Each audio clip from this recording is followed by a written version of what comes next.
Hello, everyone, and welcome to the second day of TIDEfest, our weekend cultural festival around the stories we tell about identity, race, and belonging.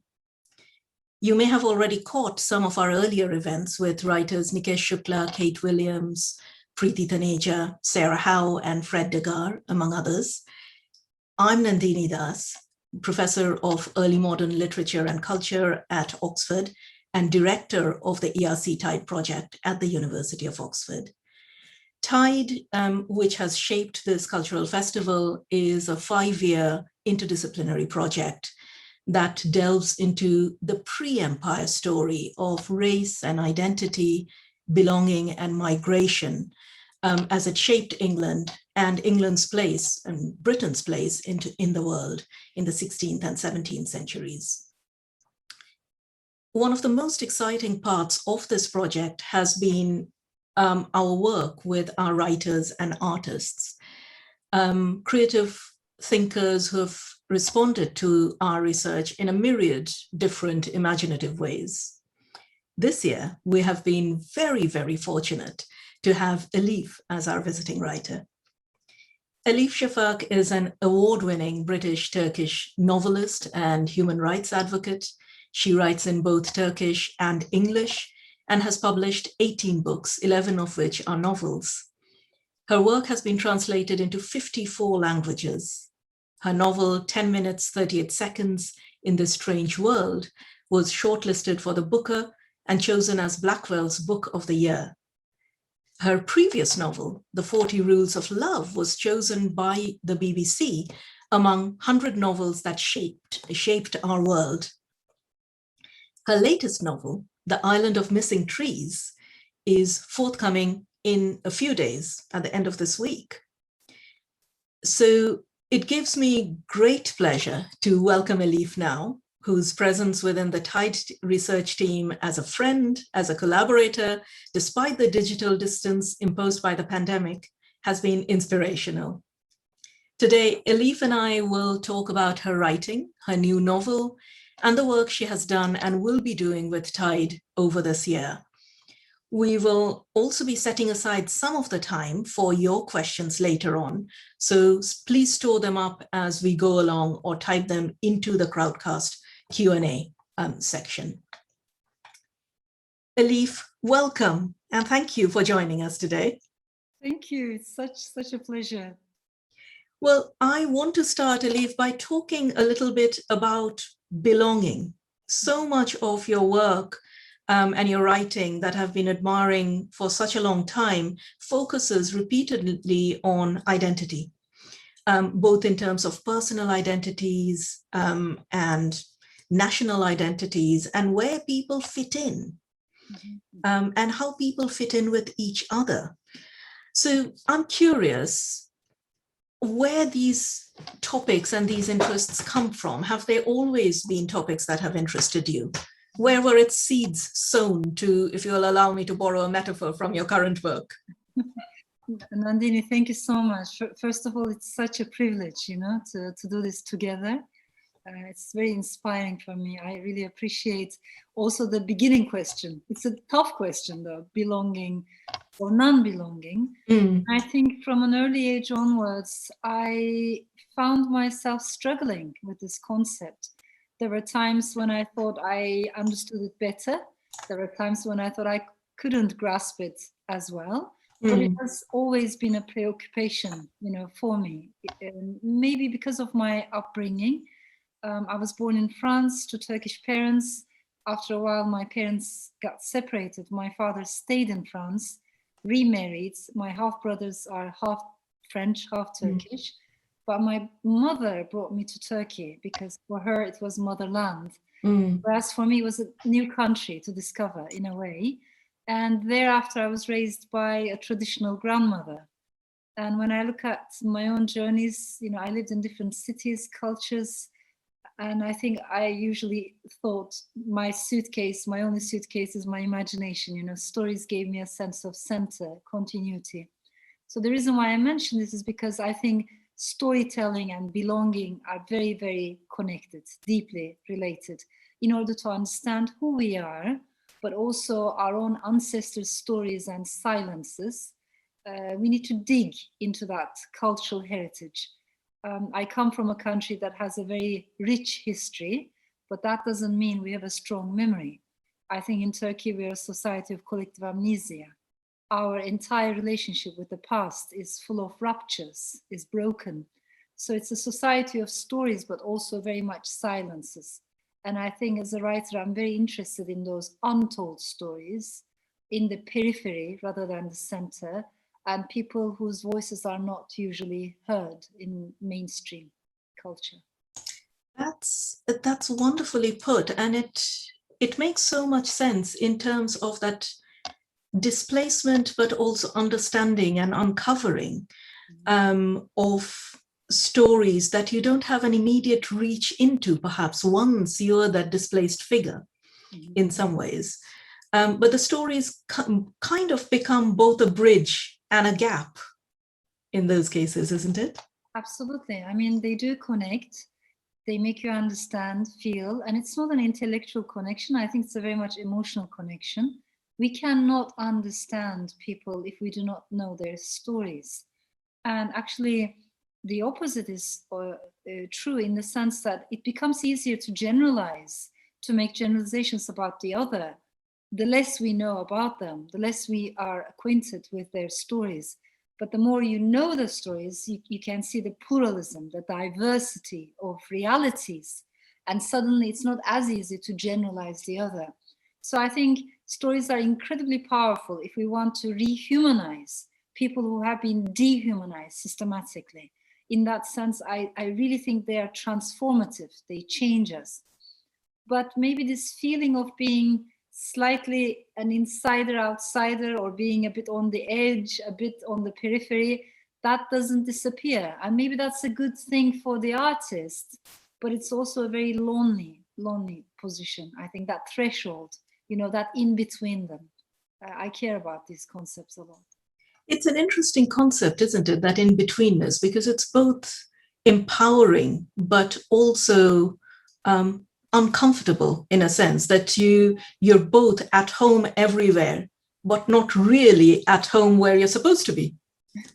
So true. And on the one hand, it's liberating because you really are and can be at home everywhere, in the sense that you really see yourself as a citizen of the world, as a citizen of humankind. And I cannot emphasize this enough, especially in today's Britain, in today's world, in which, unfortunately, I think we're constantly being pushed into boxes and tribes and expected to be just one thing once and for all. And we never teach ourselves or our children that we can have multiple belongings in life. And I think that's closer to our reality. As human beings, we do contain multitudes. So being a citizen of humankind is a big part of who I am. But that's not to negate that I'm also Turkish, I'm very attached to Istanbul. Equally, I feel attached to the Balkans. There are elements in my soul from the Middle East. I feel attached to the European continent and to London and the UK. So all these concentric circles of belongings, plural, multiple, diverse, is something that I very much believe in. And I think in the age we're living in, it's the opposite is unfortunately the dominant trend. You're so right about that. And one of the things that I loved about being fortunate enough to have a sneak peek at your new book, which I've got here, right here, is how often those ideas of multiplicity, of being able to be more than one thing, and being able to love more than one thing at a time, feeds through it. So if we may, can we talk a little bit about your new novel, The Island of Missing Trees, which is coming out next week, and congratulations on that. It's wonderful. Now, confession time here. I read this novel breathlessly in one sitting, and I'm still caught up in its world, which is painful, deeply painful, but joyful at the same time, I think, and deeply humane. And I want to revisit it again and again. But will you tell us and the audience on Crowdcast a little bit more about it. Thank you. Really, it means a lot to me. And I love the way you mentioned both the joy, but also the sorrow that's present in it, because I think that's how it is, you know, when we talk about belonging, non-belonging, displacement, migrations, there's a sense of richness that comes with it, but at the same time there's a sense of melancholy, especially for families that come from troubled pasts, or cultures or countries or islands with troubled pasts. So on the surface, this is, at the first glance, this is a love story.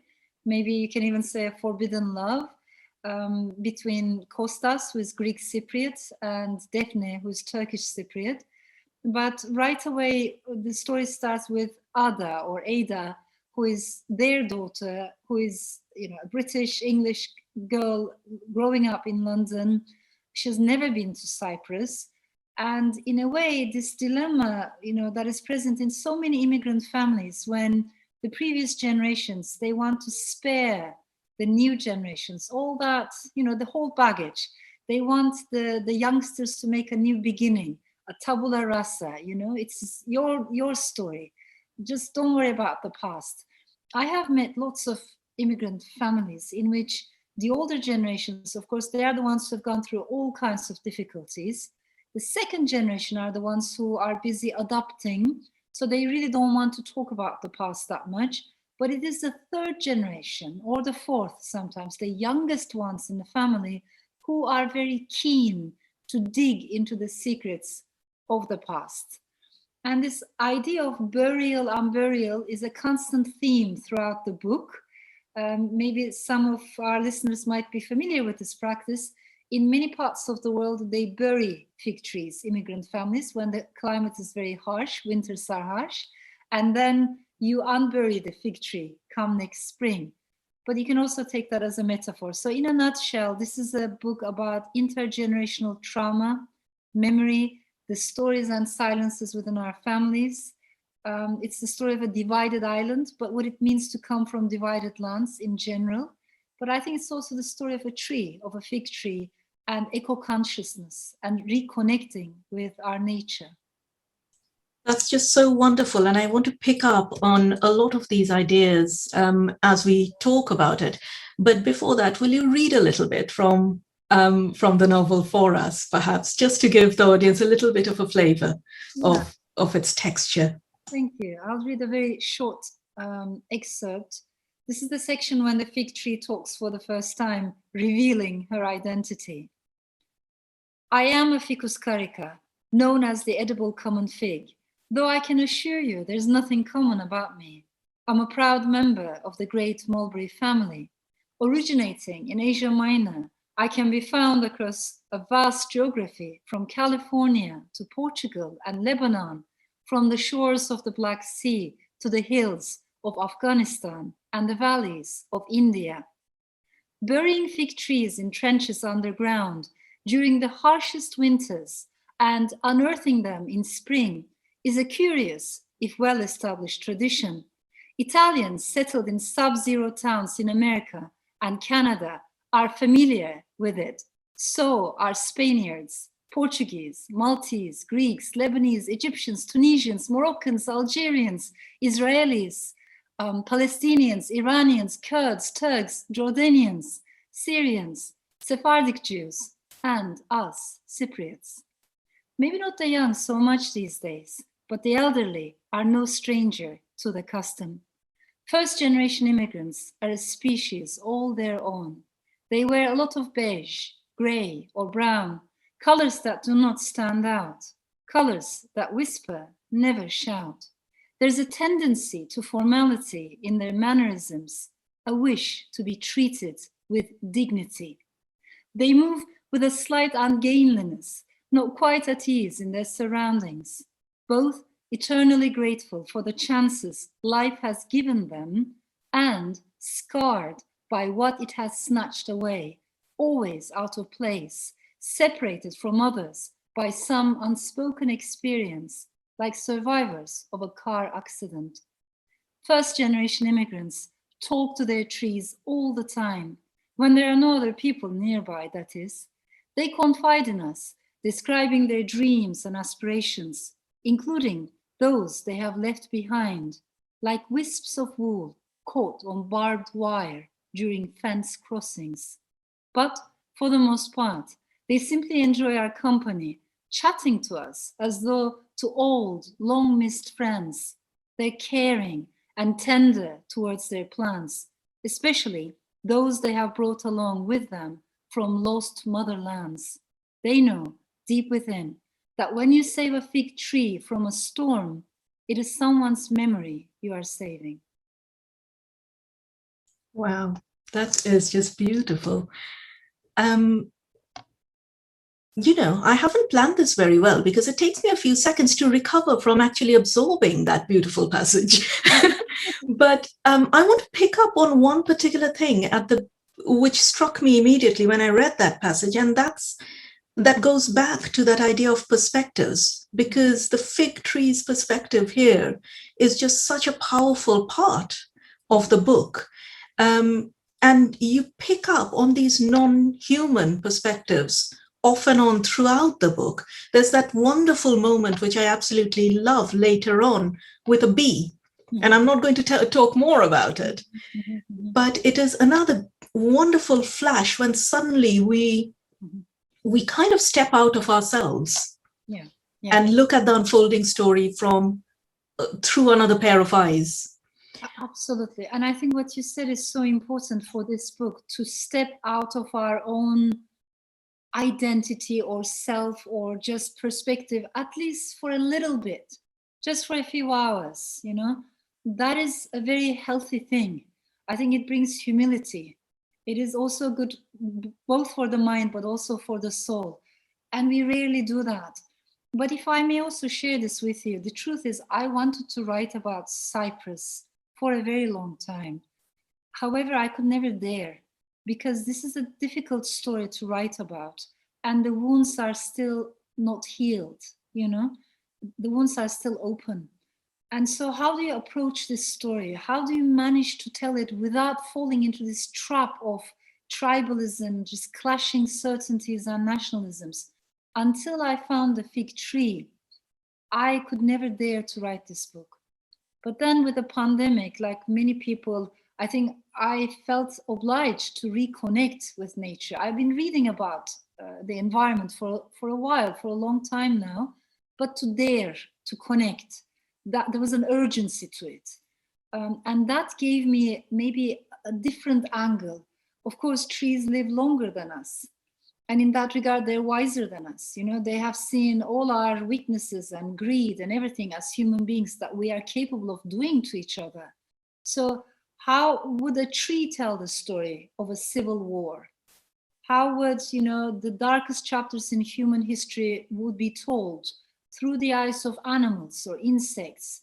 Then suddenly the angle changes. And I think that's also important, because we always lose sight of the fact that we are not the owners of this earth or of our planet.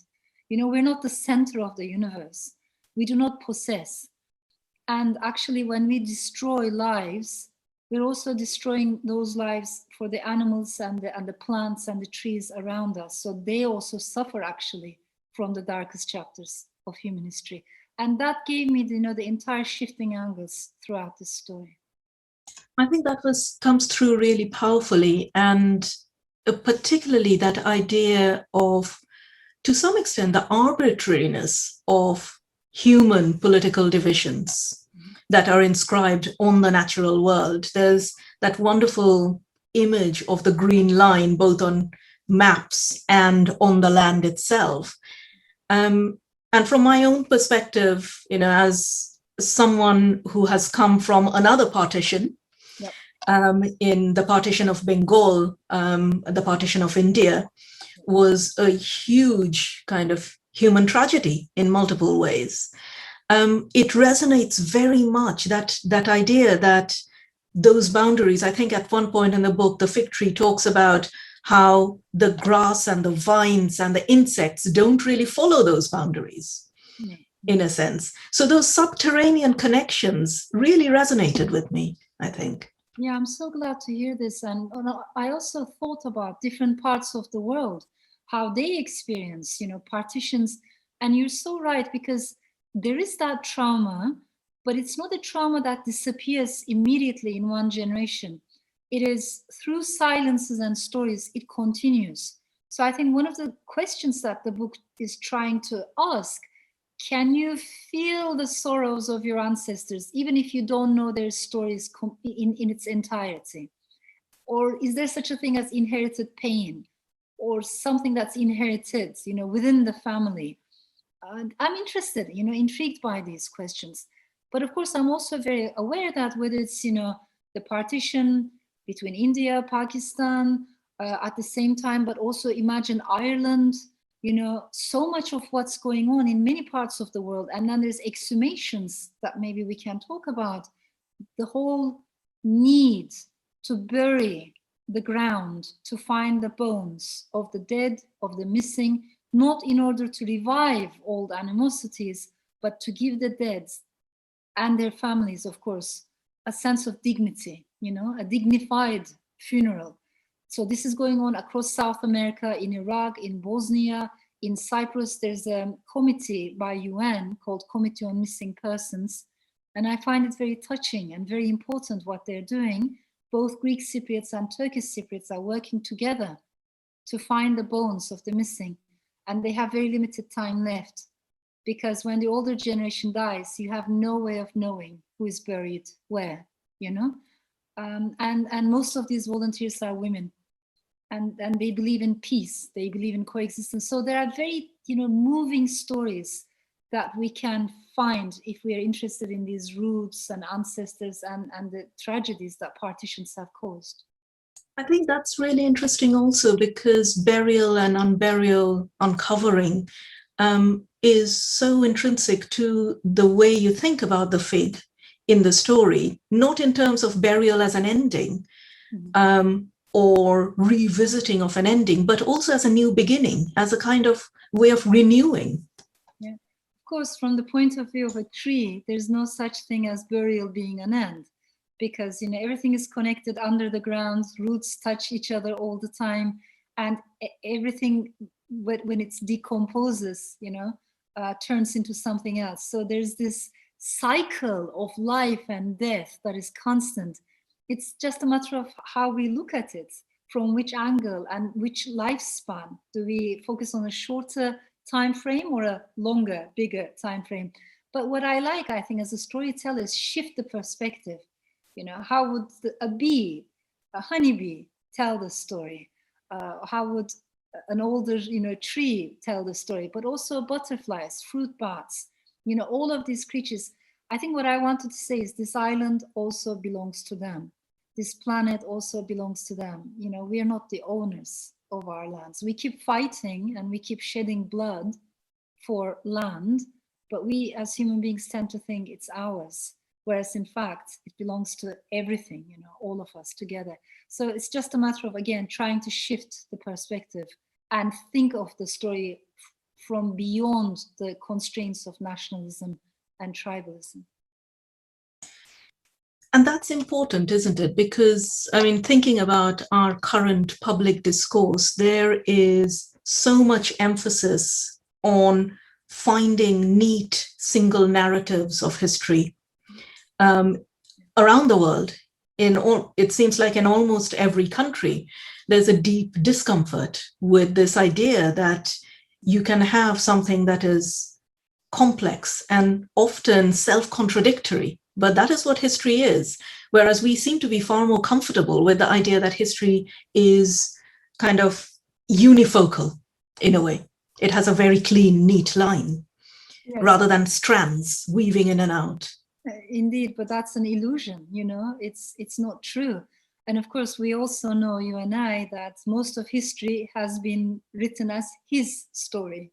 Where are the women? Where are the minorities? When you start asking these questions, suddenly the story changes. So it all depends on who is telling the story and whose stories have been forgotten and erased. But I think in this regard, there's a huge similarity among nation states. So whether we're talking about, Turkey or France or Portugal or Brazil, every nation state has its own official version of the past.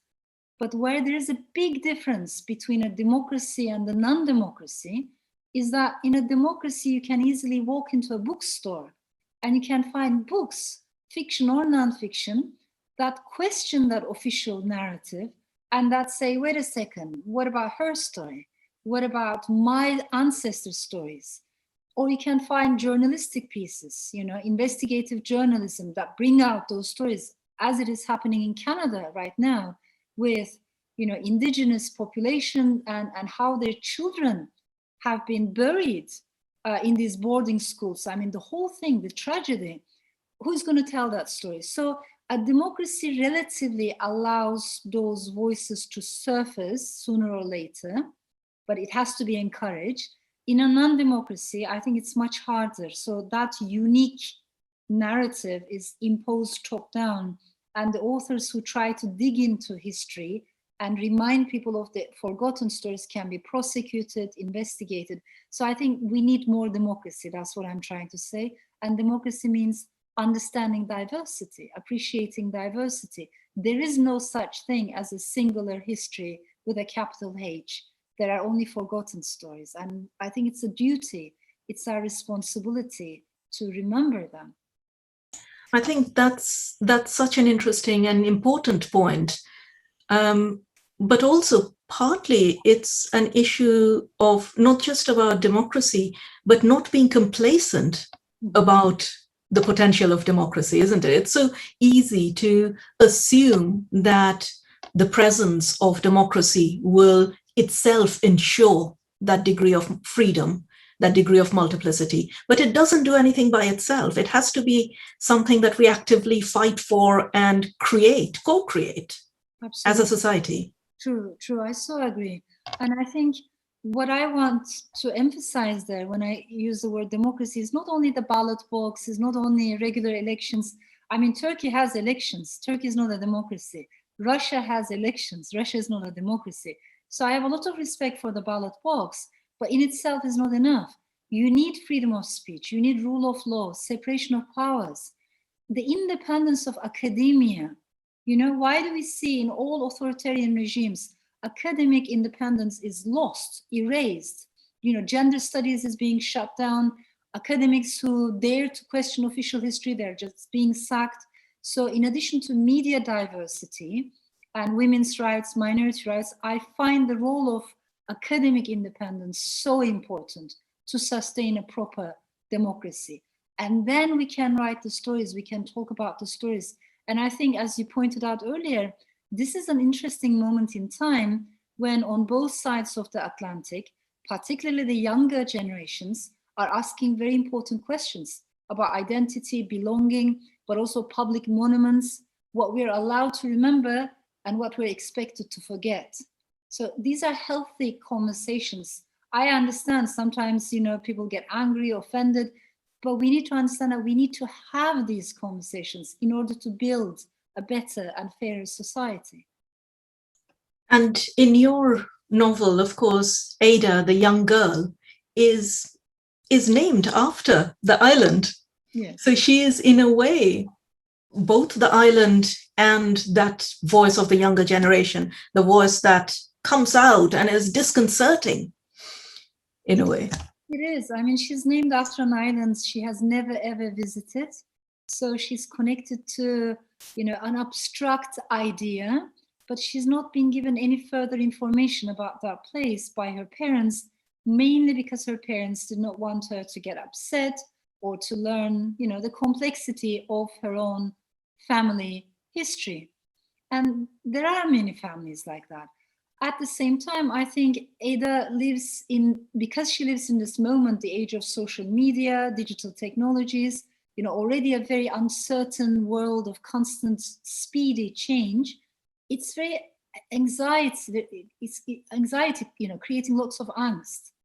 I don't think it's easy to be a young person in today's world, to be honest, and we don't grasp it enough, especially with the pandemic, with the climate change. With these shifts, I am aware of the fact that when we look at our own family stories, many generations went through lots of difficulties, but they've always had this hope that tomorrow would be better than yesterday. So my grandmother's generation, for instance, imagine these people have seen world wars, right? They've seen hunger, they've seen poverty, but they always thought if you're educated, through education, you will empower yourself and tomorrow will be better. That is precisely what we have lost. Now nobody believes that through education, you're going to guarantee a better future than yesterday. So that's faith gone, replaced by what? Anxiety. And we need to talk about emotions. I think particularly in the UK, we have a tendency not to talk about emotions enough, but we have to, in order to understand the reality, the complexity of human existence in this age. I think where that comes through particularly well is in the way you build the relationships between father and daughter, mother and daughter within that. And I'd like to push on that a little bit further. When you read from the book, there's that wonderful passage about the first generation immigrants talking to their trees and the memories they bring.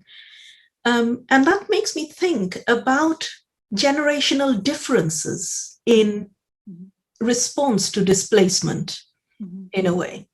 Because there is a difference, isn't there? There is a difference. And also memories change, of course. But for instance, I lived in the States for several years, and I've met many Armenian American families in which the older generations who have gone through the genocide, have gone through the mass deportation, they've seen horrible things. They have those memories of which some talk about, some do not. As I said, the second generation is busy, adopting. But then the third generation, they have the oldest memories because they want to understand. So the age is so important. I think right now there's a genuine desire on the part of many young people to understand, who am I? What is my family story? People are genuinely interested in these questions. So identity actually is a big, big concept. We can never brush it aside. And I'm not, but I'm critical of only focusing on identity at the expense of multiple belongings. If I can also bring that to the table, I think it would be also easier for young people to say, okay, I'm this, and I'm also that. I can be Muslim and Dutch and this and that at the same time. I can be many things. The problem is the world we're living in right now doesn't allow you to be many things, and that creates more anxiety and conflict. When listening to you talking about that reminds me of our first conversation, Elif, when you came on board with the TIDE project. And we were talking exactly about the way this becomes a defining kind of point of debate in the 16th and 17th centuries, when there was so much migration in and out of England.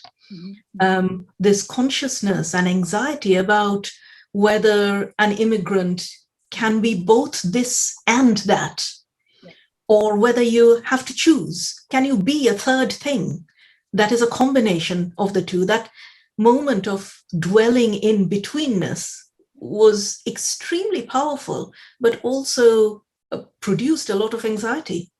Indeed. I mean, I always think about what Adorno wrote once upon a time. He says, and I'm not exactly paraphrasing, but he talks about how authoritarianism doesn't like ambiguity, like certainty.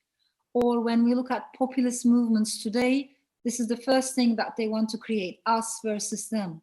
So little by little, that moments of in between them or plurality are being taken away from us. And I have so much respect for the work you do at the TIDE project, you and your colleagues, because on the one hand, you remember the past, you highlight the roots, the complexity of the past. You talk about history in a very nuanced way, not in a simplistic way. You chase the stories across generations and at the same time open up conversations rather than narrowing it into simplistic boxes. This is precisely what we need. So memory matters, not in order to get stuck in the past, but to learn from the past. If we don't learn, we cannot create a better world. That sense of calm evaluation, nuanced evaluation of both the past, but also of who we are right now, it's that calmness that we're losing, in my opinion. I suppose it's a way of also saying that revisiting or unburying the past does not mean recreating it. It means rediscovering it in order to move forward with the narrative in some ways, isn't it? I wonder if there's something there also to be thought about the way in which that negotiation is done by the generations.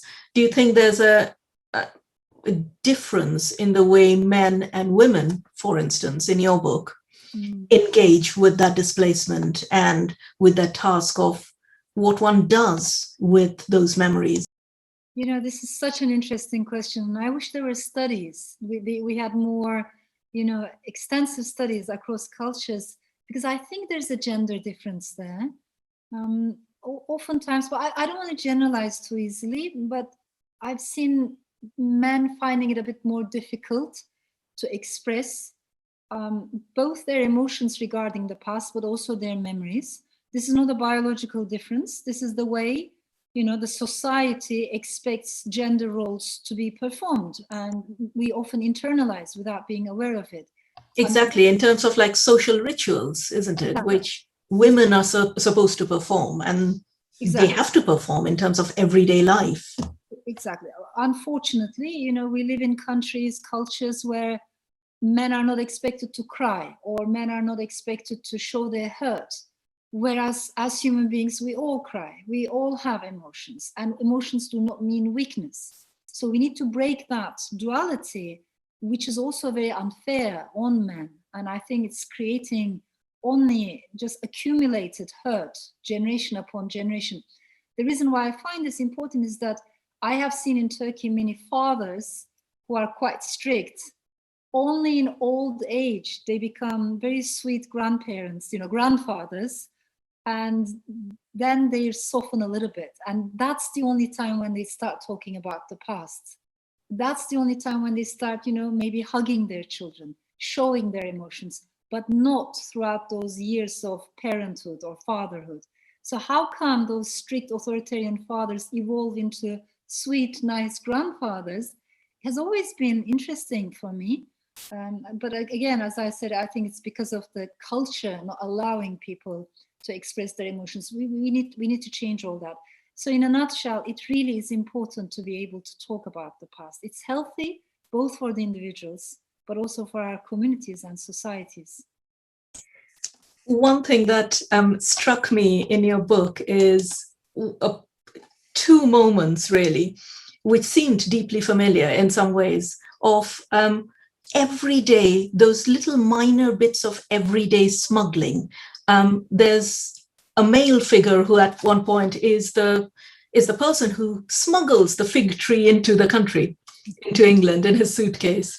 And there's a female figure later on who smuggles in food of various kinds. And both of those are in some ways tendrils across from one country into the other, isn't it? It's such an interesting connection, you know. I'm very intrigued by what you said. For people who haven't read the book yet, the fig tree is born in Nicosia in Cyprus. And, you know, she has a life of her own there, but is also brought into the UK as a cutting. And the beauty of, you know, the wonderful miracles of fig trees and many other trees is that from a cutting you can grow another tree, which will be both identical, but at the same time not. So as you said, it has been smuggled into the European continent. But I'm also intrigued by, and I've seen many Turkish mothers doing this, you know, trying to bring their own favorite food from the motherland, just hiding it inside their suitcases, all these mantas and dolmas. I've seen many Greek mothers and grandmothers do the same thing. So what do we bring when we cross a border? What do we bring with us? I think that's the question that interests me. How much of ourselves do we leave behind? And how much of ourselves can we bring with us? That's a wonderful way of putting it, because there are two types of memories we're talking about, isn't it? Our own memories, our own parts of ourselves that are left behind, but also the memories of the objects, the objects themselves, the one things that we carry, those little plastic bags of spices that one puts in among the folds of clothes in your suitcase because you want to recreate the dishes, the tastes of home in a foreign country. They have their own memories as well. And one thing that struck me very much, and rather wonderfully in your book, is the way you write about food and the memory that food carries. Yes, I think it's partly because I was raised in a very matriarchal home, in a patriarchal society. So I was raised by my mother and my grandmother. And there were always women coming to the house because my grandmother was very superstitious. She was a bit of a healer, in her own way. And people came to her and she healed them. So I grew up watching this oral culture, this old ancient culture that sometimes intellectuals look down upon, which is, I think, a big mistake. That is regarded as a domain of women or uneducated people. There's so much richness there, but also you can see the things that we fear. Superstitions are connected to fears. We're trying to solve them in our own, maybe limited ways. So I'm very intrigued by that world. And I think I would like my writing to bridge written culture, maybe more Western canon of the novel, with a more oral storytelling of Anatolia, Balkans, the Middle East, which is a very different way of storytelling, usually more circular, like circles within circles. I'm interested in that. And food is a big, big part of that culture. These are women who think they can solve any problem, every problem, if they could only feed people, if they could only make people sit around the same table and break bread together. And they have a point, I think, in that.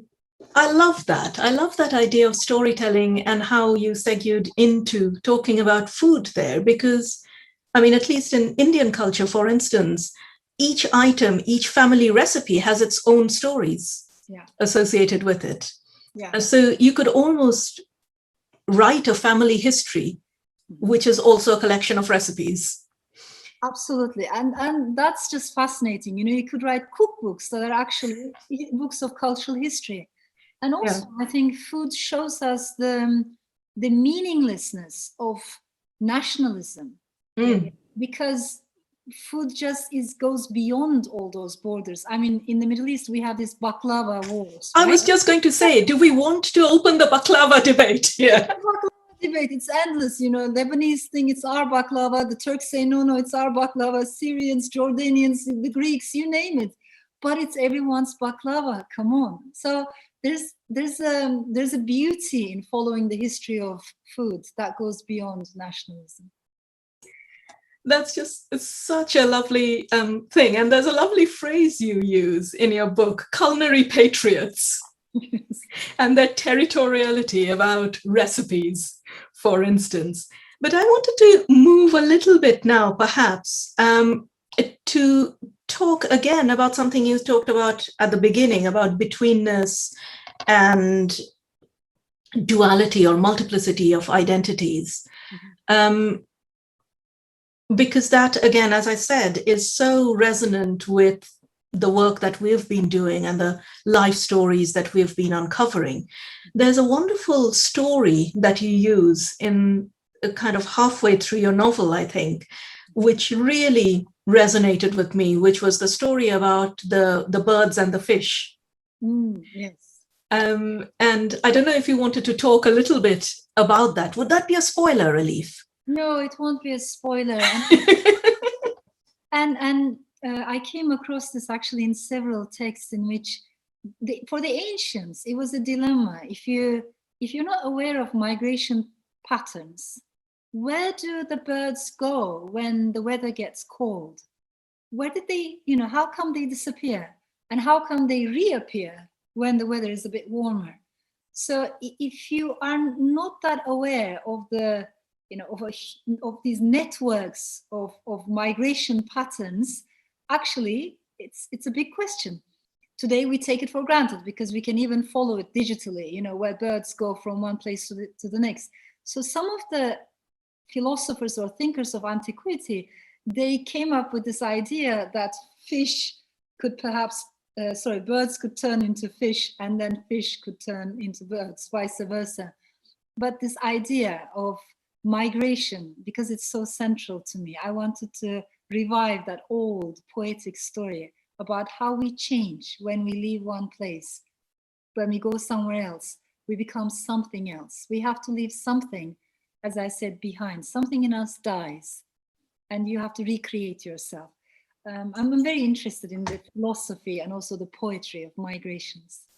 I'll tell you why that gave me goosepimples when I was reading it, because one of the figures who loom behind a lot of our work within Tides research is a particular man whom the European culture knows or refers to as John Leo Africanus.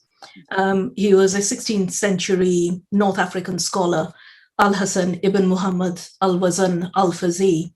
And he probably came from Fez. He was captured by Spanish corsairs and then gifted to the Pope as kind of part payment for the ship captain's sins, for forgiveness for the ship captain's sins, as you do when you have a handy captive. But he gets converted. He converts to Christianity and became known as John Leo Africanus. And there's a story that he tells, which actually inspired the logo for Tide. And this is a story also about birds and fish.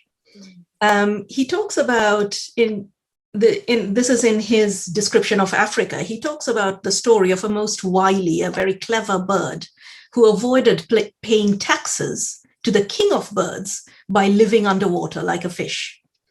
And then when the king of the fish demanded taxes, the bird left the water and returned to the sky. And Leo writes, I will do like the bird.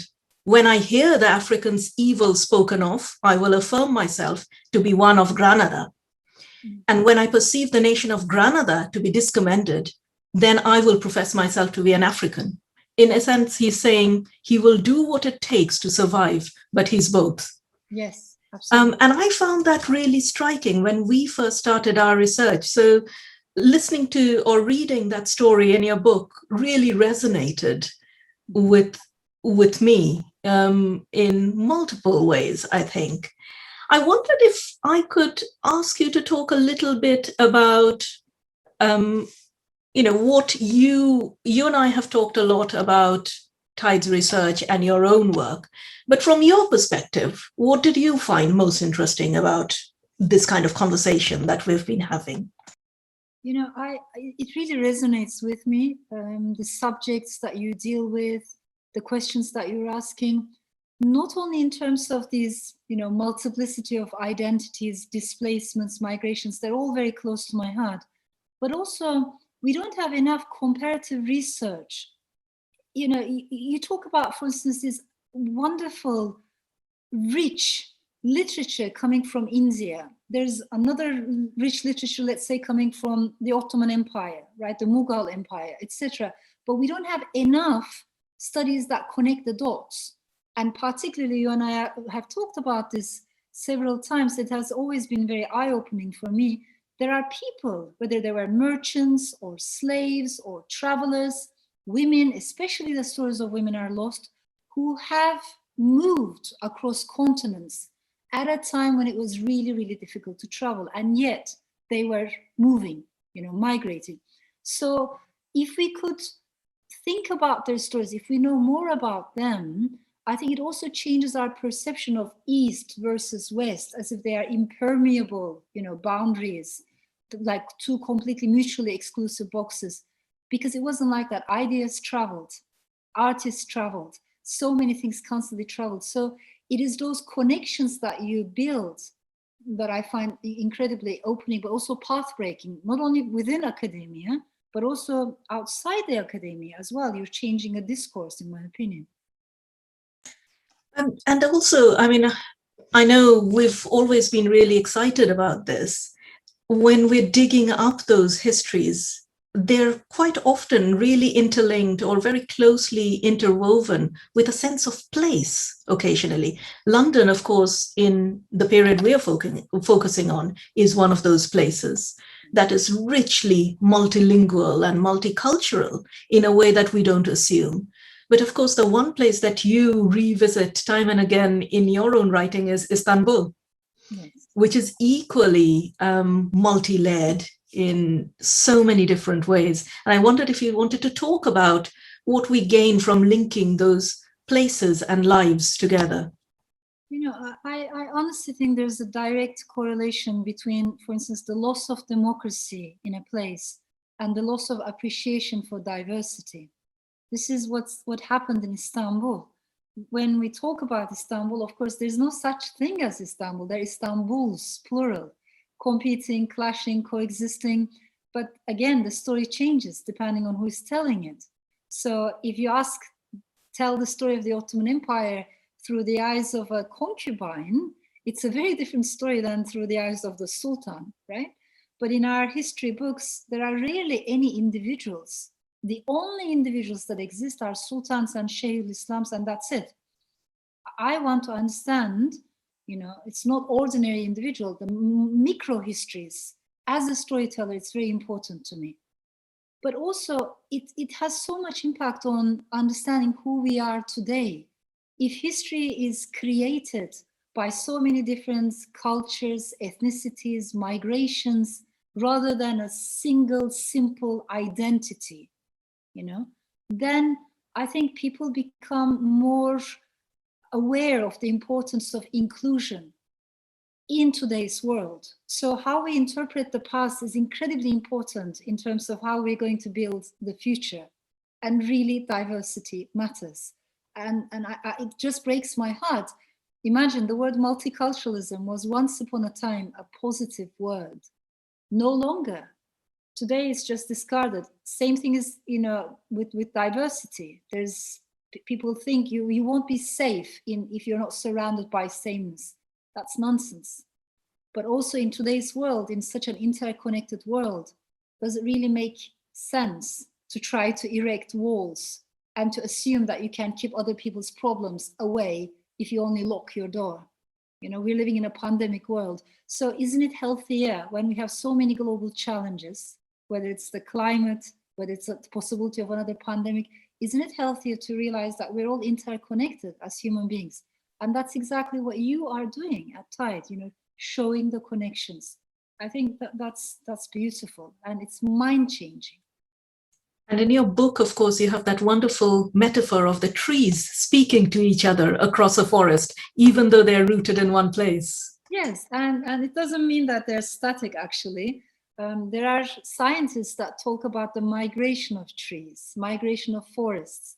There are scientists that talk about pessimism and optimism of trees. I mean, it's just a fascinating literature out there, and we still don't know enough about trees.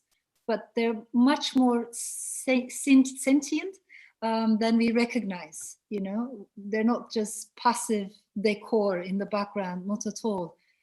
Trees understand light. They are connected under the ground through their roots. They cooperate, which is just fascinating. So there's a lot that we need to learn from trees. If I can go back again to that idea of place and its importance, there's a lovely phrase in your book where fairly early on, where you talk about how the places we are born are the shape of our lives, even when we move away from it.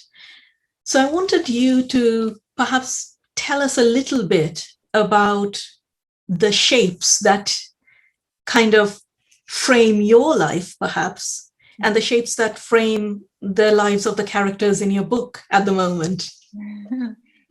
Tough question, you know, because the truth is, I care a lot about place. And I think it's very visible in my work. Of course, I feel very attached to Istanbul, but I wasn't born in Istanbul. I wasn't born and raised in Istanbul. So when I arrived in Istanbul as a young, aspiring author, I was very much aware that I was a latecomer. I felt like an outsider. And I've always known how that feels. You're like enough of an insider to hopefully understand the place, to feel emotionally attached to it, to care about it, but maybe enough of an outsider to retain a cognitive distance. It sounds good, but it sounds very lonely too. So that feeling has never left me. Maybe also because, as I mentioned, I was raised by two women in a very patriarchal world. Many factors played into this, but I've always felt like I was a bit on the periphery. And it's natural to me when I look into a story, I want to know who are the people who have been pushed aside, who have been marginalized, disempowered. Is there a way to bring them to the center? Just change this power inequality and make their stories surface, Is there a chance to talk about silences, taboos? In my opinion, the novel is one of our last remaining democratic spaces where we can hear a multiplicity of voices. Always leave the answers to the reader. Never try to dictate or preach. I don't like that. But just ask the questions as an author. I think that's what I'm interested in. So coming back to your question, there are many cities and cultures that shaped me. But at the same time, I think it's the migrations and displacements, that too, the ruins, the remnants, the absences, all of that also played a role. That's such a lovely answer, Elif. And I'm thinking about that movement itself, the way that displacement is not simply something that is mapped in terms of two places on a field, but it's also something that's unmappable in terms of movement itself. It is unmappable. And also, of course, writing in another language, dreaming in another language, a language that's not your native tongue, a language in which you will always be an immigrant. That's how I feel. I love the English language, but obviously, my mispronunciation, everything, grammar tells me that there will always be an absence or a gap, maybe, between the mind and the tongue. And I think as immigrants, we are very much aware of that gap. So sometimes migrations can be, physically you might seem to be in the same place, but maybe you're migrating between or commuting between languages. And that too is an interesting experience. I think to this day, if my writing has sorrow or sadness or longing, I find these things much easier to express in Turkish. But humor, which is very important to me, or irony or satire, I think are much easier in English. And the humor comes through wonderfully. One of my favorite bits, and on a day like this, I'm sitting in a rather cloudy, overcast Oxford.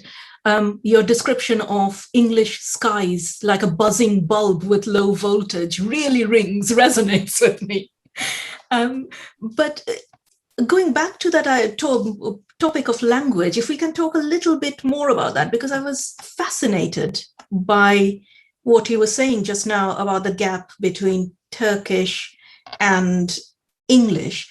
There's also a gap within language itself in terms of temporality, isn't it? I mean, I find that as a native Bengali speaker, there is a high literary language that almost resides in the past. And a colloquial language that is moving faster than my immigrant self can keep up with, in a sense. And I wonder whether that also leads to a sense of displacement. Absolutely. I love that you mentioned this, because these are further layers. The daily language, of course, just moves so fast with its slang, with its vocabulary. And then these, I don't want to call it highbrow, but, this bit, depending on our family stories, depending on our upbringings, the languages that we grow up with, and how that also holds a gap, a distance from the daily language. That to me is very interesting.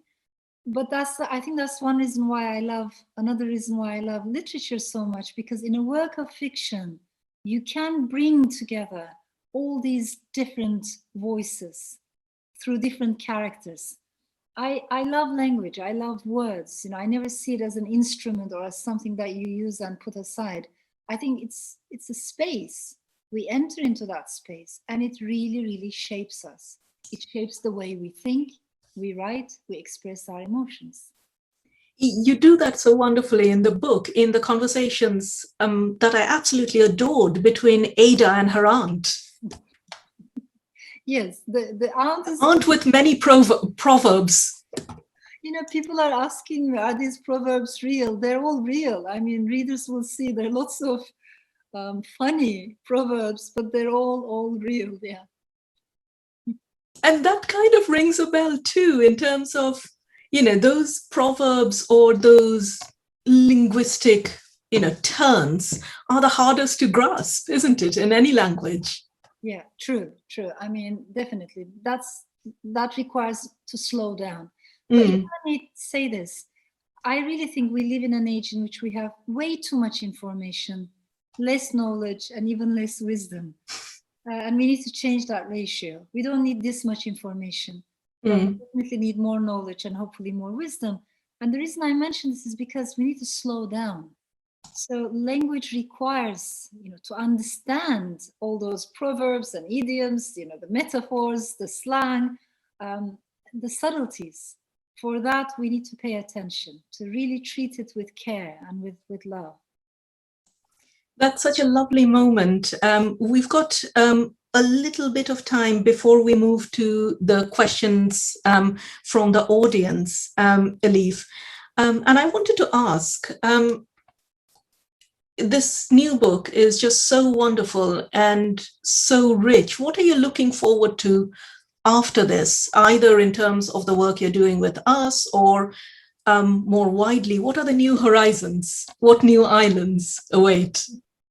You know, when I finish a novel, I don't immediately start writing another novel. I think I have this pendulum. You know, when the book is over, the pendulum swings to the other end, and I become a more normal, I hope, or a social human being. And I love to go out and just listen and learn. For me, maybe it's because I stayed in academia for many years. I treasure interdisciplinary studies. You know, learning from multiple disciplines, areas in which I have no knowledge of, you know, but be open. Just keep reading fiction and nonfiction across the board.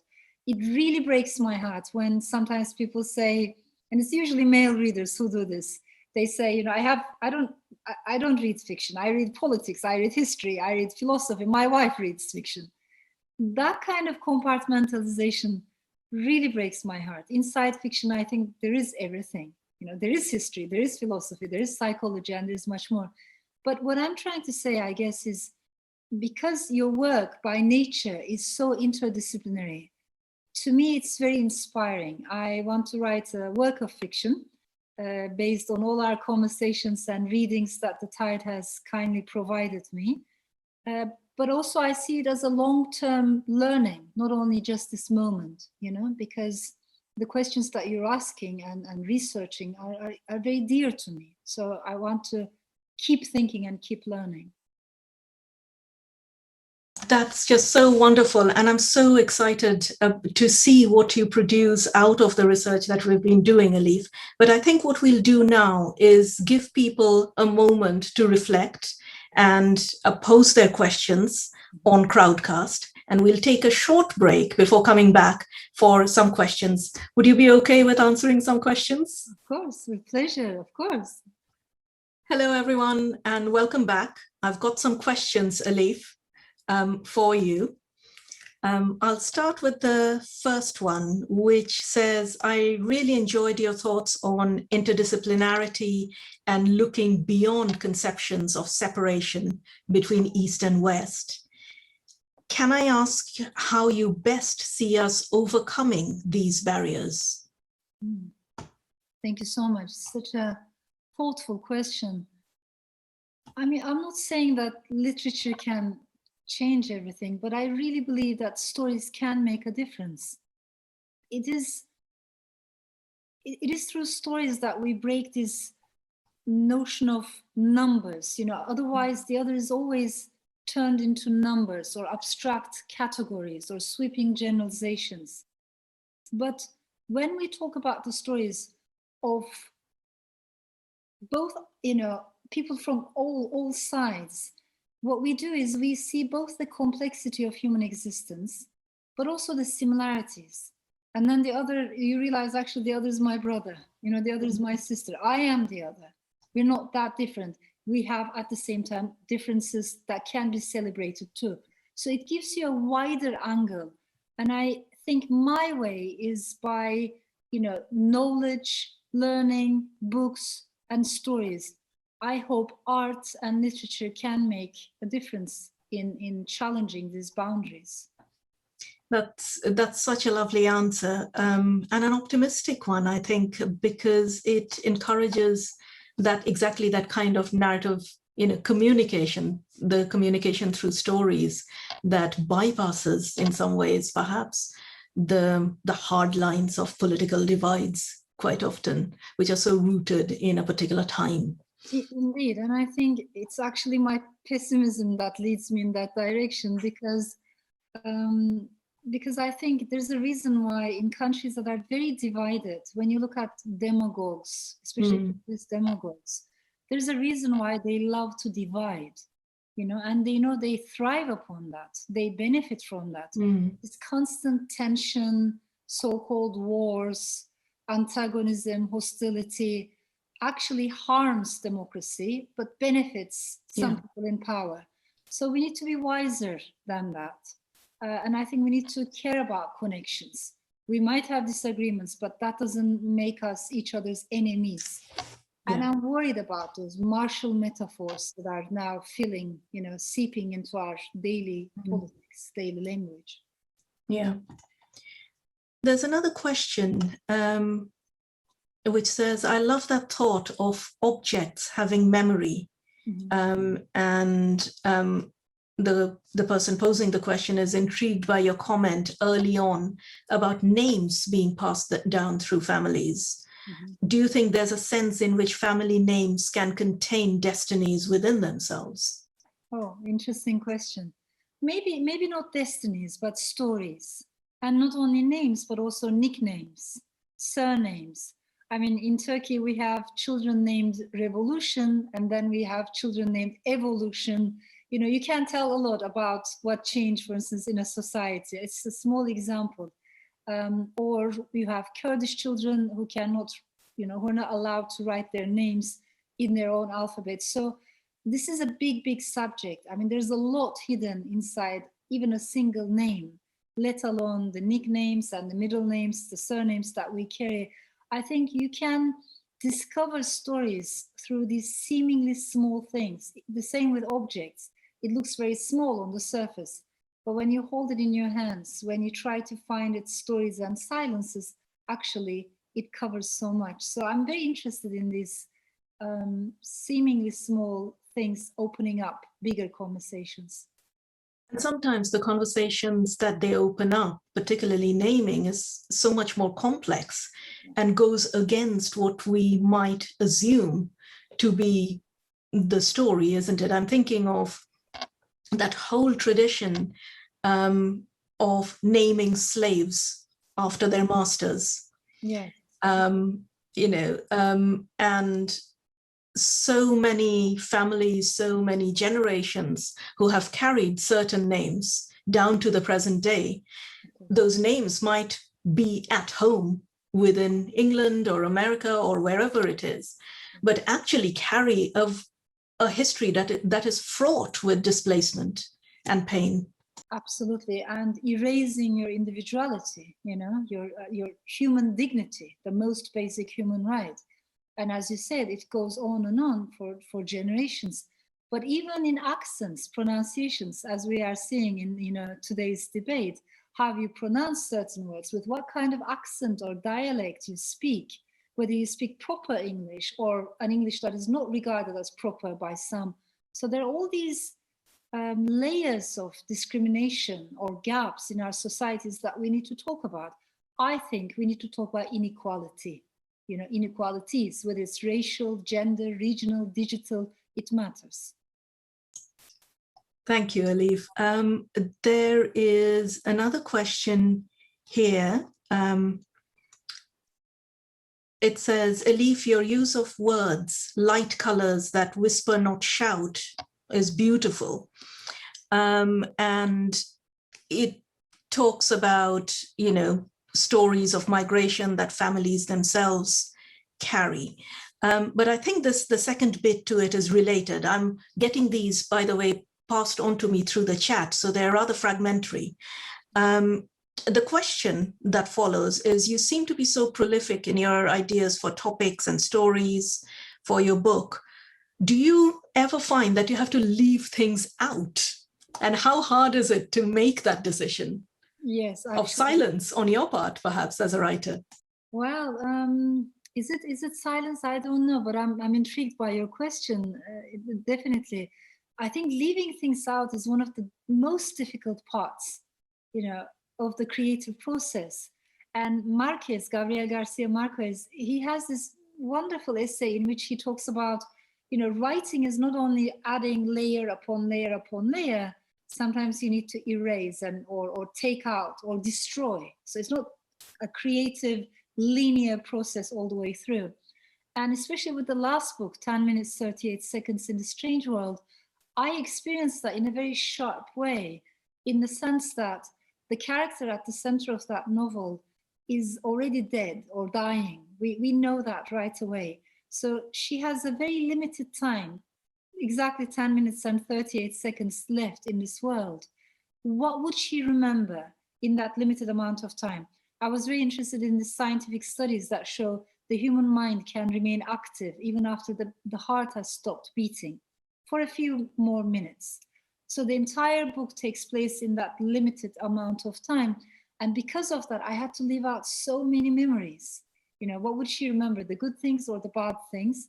The structure was challenging for me. But in a nutshell, I think editing, erasing, taking bits out is an emotionally very difficult part of a writer's life, because you have devoted, so much love and energy. You don't want to let go, but we cannot write a story if we're not also ready to let go of many parts of it.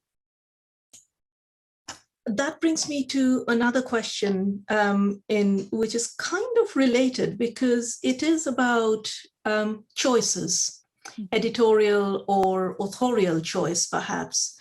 And this question asks, I wondered if you could maybe expand on your thoughts of how we deal with impartiality and the slipperiness of memory in history.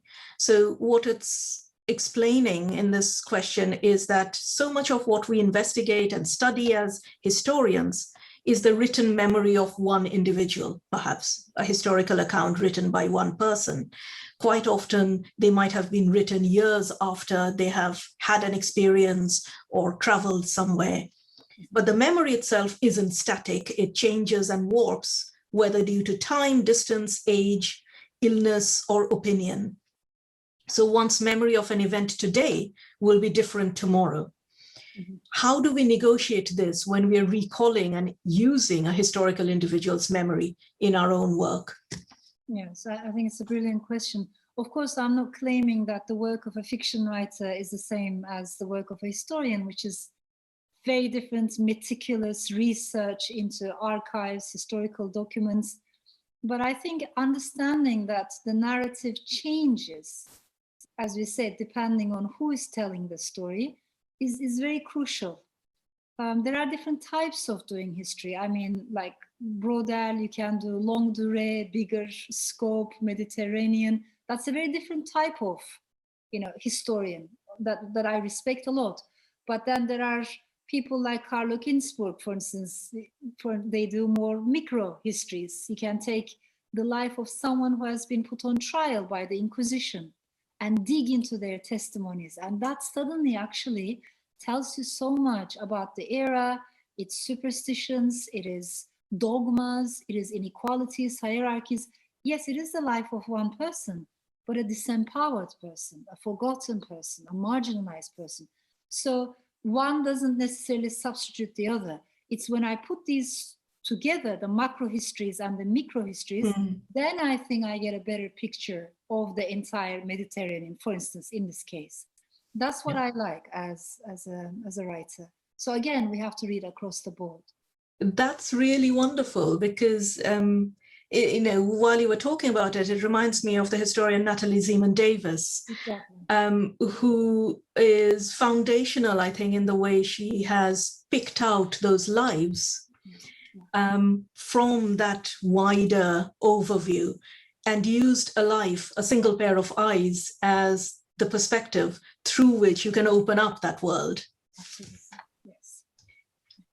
Elif, I think I'm just going through the questions to see if there are any others. One question that came up in my kind of thoughts when I was reading through the book is the echo of stories. And I'm really interested because earlier on you were talking about orality and the stories we tell versus the stories we write, in a way, and how oral stories have their own rhythm and circularity. And I wondered, as a final kind of thought, perhaps whether you could talk a little bit about that from your own perspective as a writer, writing down your stories. Textual narrative in some ways has to, if you're navigating it in a book, it is structurally linear. And so many of those stories that you're talking about, the stories, folk tales, everyday stories that I've grown up with, are terribly circular. So how do we conflate those two? What does one gain from the other? I really care about this question so much. And I have been a judge on many literary, prizes and sometimes conferences. Not everyone is as familiar with these other techniques of storytelling, but I think there isn't a single way of writing a novel. Sometimes we tend to think, of course, the entire canon. I have a lot of respect for it and what it has accumulated, but it is not the only way of writing a novel. So sometimes we can be a bit Eurocentric in our expectations of what a novel should be like. And that leaves out huge chunks of types of storytelling, whether it's from Africa, from Asia, from the Middle East, from South America, in which, as you said, storytelling can be more circular or a little bit more disconnected, like fragmentary, but then, all the threads come together. So it's more like a tapestry because you open up one Matryoshka doll and inside there's another story hiding. There's another story hiding. I love that kind of storytelling and I don't find it chaotic, maybe because we grew up with it. So I think by reading, again, both from East and West, we can open up to these different types of telling stories. Interestingly, in the UK, it's usually when I go to Ireland or when I speak with Irish authors for whom both oral storytelling, but also poetry is equally, strong. I feel very connected. I feel like, we understand each other, with its memories, superstitions, spirituality. So even within the same geography, you can have different types of storytelling. That's what I'm trying to say. That is so lovely, Elif. And thank you so much for sharing the book and your thoughts and your world with us today. We're all really grateful to you. And I'm sure wherever you are, members of the audience and joining us from around the world in different time zones, you will be joining me in thanking Elif for this wonderful conversation and looking forward to reading the book. Elif, when does the book actually come out? When do we find it in bookshops? On the 5th of August. 5th of August is the day to wait for in that case. Thank you again to Elif Shafak. I'm very grateful. Thank you. Thank you, Elif. And that's all we've got time for. But don't forget, if you've joined in for this session, to tune in for the last TIDEfest program of this entire weekend with the poets Sarah Howe and the poet and novelist Fred Degar and Sandeep Palmer. And that's going to be in an hour. But for now, from Elif Shafak and from me, Nandini Das, goodbye. Thank you.